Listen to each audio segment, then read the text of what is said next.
महिलांच्या बाजूने कायदे असल्या कारणाने महिला त्याचा इतका गैरवापर करतायत की ही बाई ज्या पुरुषासोबत तिचं लफडं आहे त्या पुरुषाला घेऊन जाते आणि नवऱ्याला धमक्या देते, नवऱ्याला दम देते, तुला मारेल. आणि तो बिचारा शांत का तर ज्याच्यासोबत तिचं लफडं आहे तो गुंड आहे. कोण यांच्या नादी लागला? मुलगा आहे. म्हणजे किती ह्या एका बाईमुळं किती जण अडचणीत आले तुम्हाला सांगा. किती जण अडचणीत आले. किती विचित्र असतात ना. पण तिने चुकीच्या बाईशी पंगा घेतलाय. आता माझ्याकडे कशी माणसं आहेत ना तुला दाखवते मी. माझ्याकडे डिपार्टमेंट आहे, माझ्याकडे संविधान आहे. आणि संविधान काय करू शकतं, संविधानाची ताकद काय आहे हे तुला दाखवते मी. आतापर्यंत आहे ना फार माच केला असेल बाई तू, पण तुला आता कळेल संगीता वानखेडे काय चीज आहे ती. बरं का निर्मला वाघोले तुला कळेल आता, तुला कळेल सगळ्या गोष्टी आता. तू कुणाच्या नादी लागली, तू फार चुकी केलेली माझ्या शेपटावर पाय देऊन. बिलकुल चुकीला माफीच नसते आपल्याकडे, चुकीला माफीच नाहीये आपल्याकडे. असल्या झिंगाट बायकांना तर बिलकुलच नाही. अशा झिंगाट बायकांना आहे ना ठिकाणावर आणण्याचा मी तर ना खरं सांगते तुम्हाला, पुरुष आयोग हा सरकारने याच्यावर विचार करावाच.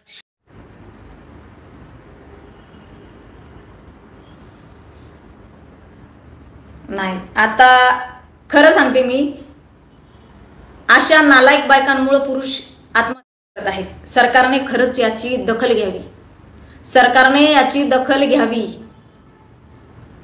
भयंकर परिस्थिती या महिलांनी आणून ठेवलेली आहे. ह्या स्वतःचाही संसार उद्ध्वस्त करतात आणि परपुरुषाच्या नादाला लागून त्याचाही संसार उद्ध्वस्त करतात. खरंच पुरुष आयोग सुद्धा लवकरात लवकर सरकारने स्थापन करावा. त्याची गरज आहे आता, त्याची फार गरज आहे आता. पुरुष आयोग लवकरात लवकर. आणि हो, तुझ्यासोबत जो गुंड आहे ना त्याने पण मला धमक्या दिलेल्या आहेत, त्याचंही नाव दिलंय मी पोलीस स्टेशनला. दोघंही तुम्ही आता चक्की पिसिंग येरावड्यामध्ये बरं का, ज्या ज्या धमक्या दिल्या ना तुम्ही लोकांनी, ब्लॅकमेल केलंय मला, त्या सगळ्यांचा आता हिशोब. आणि तुला लय मज्जा वाटली ग बाई मला त्रास द्यायला. तुला काय वाटलं मी शांत बसेल? अच्छा, कुणाच्या नादी लागली तू? ही संगीता वानखेडे आहे, लक्षात घे. ही काय करू शकते ना आता बघ फक्त, आता फक्त बघ ती काय करू शकते ती.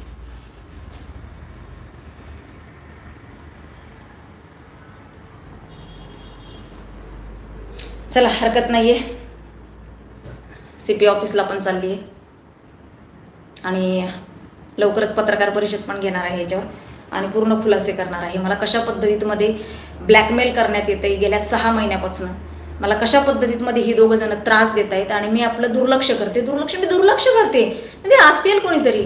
नंतर कळलं एवढं मोठं कांड यांनी माझ्याबद्दल शिजवलं. जे काय काल पोलीस सांगत होते ना, माझं डोकं चक्रावून गेलं होतं अक्षरशः. आई सुट्टी नाही रे तुम्हाला, सुट्टी आहे का आता? नादाला कुणाच्या लागली तुम्ही? आता मजा बघा काय होती ती. चला या व्हिडिओच्या माध्यमातून मी माझ्या सर्व भावांना विनंती करेन की अशा महिला जर तुम्हाला त्रास देत असतील, तुमच्या बायका असतील, बाहेरच्या बायका असतील, कदाचित तुमच्याकडनं चुकी झालेली असेल तर चुकी करू नका. घरातली लक्ष्मी ना तिलाच लक्ष्मी माना. अशा गाव जाण्या बायका ज्या असतात ना, हुंदडक्या, ज्या नवऱ्याच्या होत नाही त्या कधीच, अरे जी नवऱ्याची झाली नाही, 7 फेरे घेतले तिने त्याच्यासोबत, देवा ब्राह्मणांच्या साक्षीने, पै पाहुण्यांच्या साक्षीने त्याच्या घरामध्ये लक्ष्मीच्या पावलाने ती आलेली असती. परंतु काही लोभापोटी, काही तिच्या चिरीमिरीपोटी ती त्याला सोडून देते. ज्याच्या सोबत 7 फेरे घेतलेली असते ना ती त्याला सोडून देते. ती तुमची काय रे बाबा होणार आहे? काय होणार तुमची ती मला सांगा.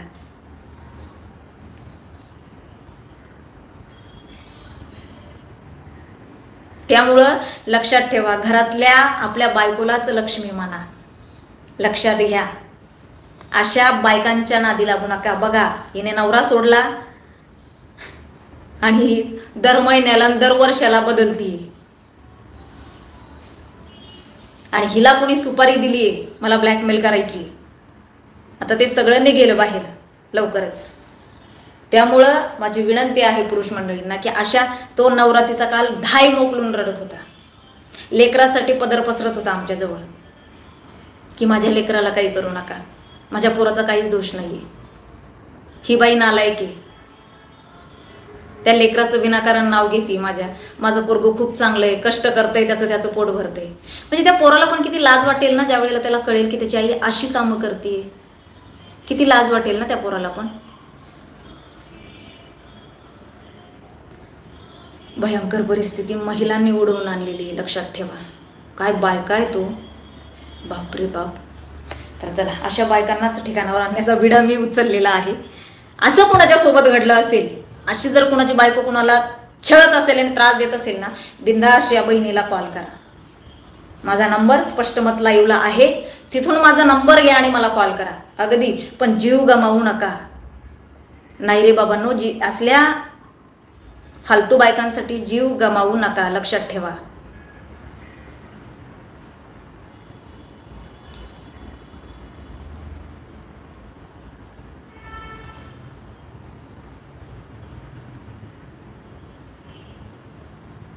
त्यामुळं काळजी घ्या माझ्या भावांनो, आणि अशा बायकांच्या ब्लॅकमेलिंगला घाबरू नका. लक्षात घ्या, अजिबात घाबरू नका. अगदी तटस्थपणे उभे राहा. कायदे तुमच्या बाजूनी पण आहेत, घाबरू नका. तुम्ही प्रायव्हेट पिटिशन दाखल करू शकता, ती जर तुमची हॅरॅसमेंट करत असेल तर. तुम्ही कोर्टाच्या निदर्शनात आणून देऊ शकता की ही बाई तिला मिळालेल्या कायदेशीर बाबींचा कसा गैरवापर करते, हे तुम्ही कोर्टाच्या निदर्शनात आणून देऊ शकता. परंतु स्वतःचा जीव गमावू नका, लक्षात घ्या. आणि ड्रममध्ये पण जाऊ नका. तो नवरा काल म्हणत होता, बरं झालं ती गेली ना, तिथे मला मारून टाकलं असतं. तिचा त्या प्रियकराच्या, तिचा काय महिन्याला एक असतो म्हणले, सगळे जमा केले असते आणि मला ड्रममध्ये भरलं असतं. तिने ती गेली, ते फार बरं झालं. मला काही तिचं सुखदुःख नाही आहे. फक्त तिने माझ्यावर हॅरॅसमेंटची केस टाकली, त्याचं वाईट वाटतं की मी तिला कधी 5 बोटही लावलेले नाही, आणि मी दारू पिऊन मारहाण करतो तिला, मी तिला व्यवस्थित सांभाळत नाही, अशी तिने माझ्यावर केस टाकली. चला, हरकत नाहीये. मस्त खास मस्त राहा, जगा आणि जगू द्या. संध्याकाळी पुन्हा नवीन विषय घेऊन तुमच्या समोर येणारच. तोपर्यंत तुमची Sangeeta Devankhede. Good night, Shivratri. No, good day. Good day. रजा घेते.